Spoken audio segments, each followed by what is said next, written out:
संत नहीं है वो दिखे संत, क्योंकि ऊपर के दिखावे से या इस सत्संग वचन सुना देने से संत नहीं होता।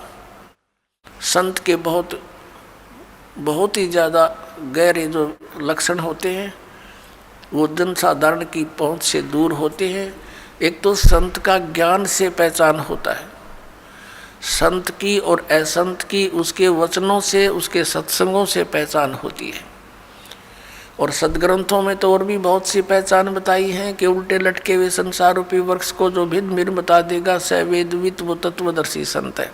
गीता जी अध्याय नंबर 15 के श्लोक नंबर 1 में यही ज्ञान दिया है। और संत की और असंत की पहचान उसके ऊपर के दिखावे से नहीं होती, ऊपर के आडंबर से नहीं होती, उसके ज्ञान से होती है। और फिर समाधान के मंत्र से होती है। ज्ञान भी सुना कर कोई किसी से मिलता जुलता कह सकता है, लेकिन उसके पास उस रोग के नाश करने की, इस हमारे जन्म मृत्यु के रोग का नाश करने की और प्रारब्ध के अंदर आने वाले कष्टों का निवारण करने की औषधि नहीं है, वो सही मंत्र नहीं है, तो वो कितनी ही बातें बनाता रहे वो संत नहीं है। और किसी व्यक्ति ने इस दास से सुनकर और ये मंत्र लेकर तीनों और स्वयं संत बनकर इनको दान करने लग जाता है, देता है, तो वो डुप्लीकेट लाइसेंस बना रहा है, क्यों वो अधिकारी नहीं है। वो गुरु की आज्ञा के बिना स्वयं ही नाम देता है तो वो निगुरा है और वो अधिकारी नहीं है, उससे उपदेश लिया हुआ भी व्यर्थ ही है। तो इन सब बातों से हमने सावधान रहना है। अब क्या बताते हैं परमात्मा, कंठी माला सुमरणी पैरे से क्या हो, ऊपर डूंडा साध का अंतर रख्या खो। ऊपर तो साध का डूंडा पीट रखा, जैसे कंठी माला तिलक दाढ़ी दूढ़ी बढ़ा रखी, लाल कपड़े डाल रखे हैं, ऐसा दिखे जैसे बड़ा महापुरुष होगा, और अंदर भक्ति ना ज्ञान एक आने का। कहते ऊपर डूंडा साध का, ऊपर लोग दिखावा तिसा दिखे भाई, कति आदमी ने सोचा भगवान से मिल रहा होगा और अंदर खख नहीं उसके, तो उसका ज्ञान से पता लगेगा, उसकी बोली से पता लगता है।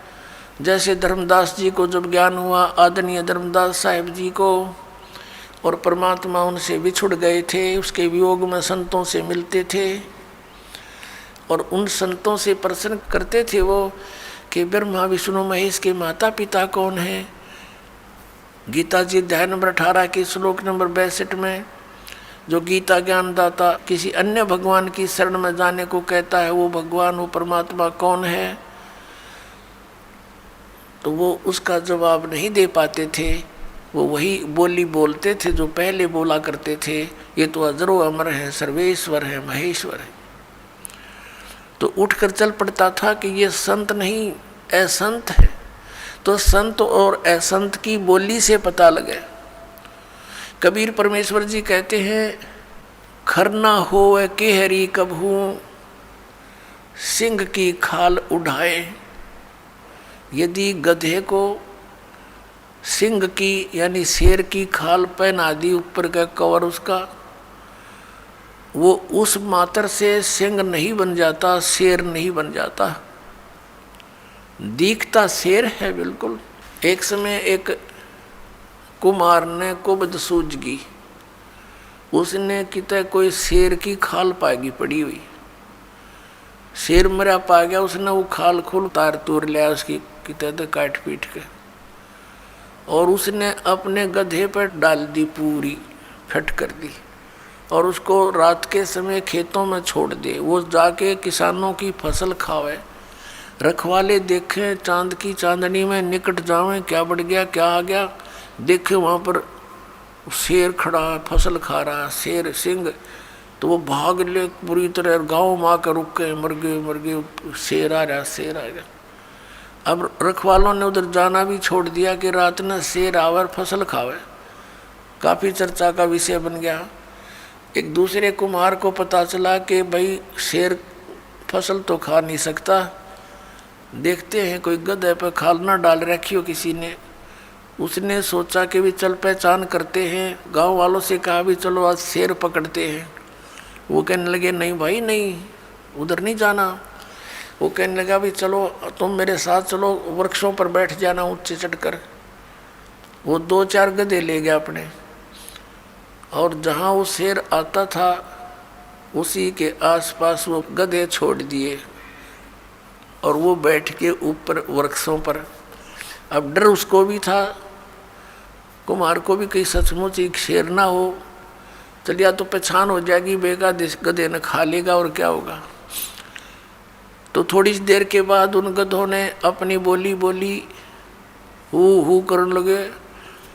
वो शेर भी ला गया हू करने, वो आया भाग गया और उन गधों के पास आकर हू करता करता खूब मस्ती में उसकी वह खाल उतर गई ऊपर तक। और गधा का गधा, तब रखवाले उतरे, अरे सचमुच तो गधा है, उसको मार को धमका निकम्मे तने यूं के जुल्म कर दिया। तो पुण्यात्मा परमात्मा कहते हैं कि गधे की और शेर की पहचान उसकी आवाज़ से होती है। वो भी हू करता है, जब कहने लगे भाई यूँ तो गधा है, शेर को नहीं, शेर की आवाज़ है कोई ना, वह बोली ही नहीं है शेर वाली। तो इस प्रकार संत और असंत का ज्ञान उसके वचनों से, उसके सत्संग से, उसके ज्ञान से होता है।